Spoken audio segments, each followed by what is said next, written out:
the Le'Veon Bell final throws in Pittsburgh. What can you tell us about a last-ditch effort to get him there that we're hearing about, and whether he's going to get the contract he's looking for, Peter?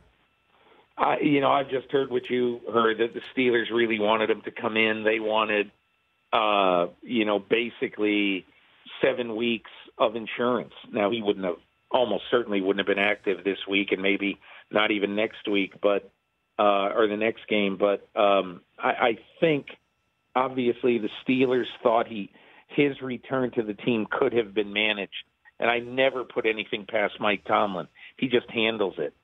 As for what his future is, Rich, I mean, we'll look back at this. Unless he is a more productive Frank Gore at age 34 and 35, which nobody's going to be, I just don't see much of a way he's ever going to make up $14.5 million.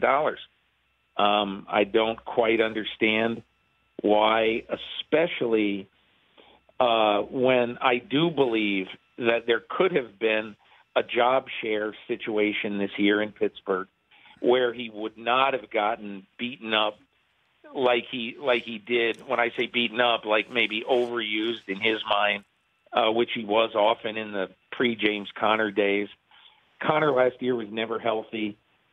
This year he's showing that healthy. He's every bit as good in that offense as Le'Veon Bell has been. So I just think that if Le'Veon Bell sat down with management before the season and said, I want some sort of at least handshake deal that you're not going to, that I'm not going to touch it 400 times, that we're going to have a bit of a job share.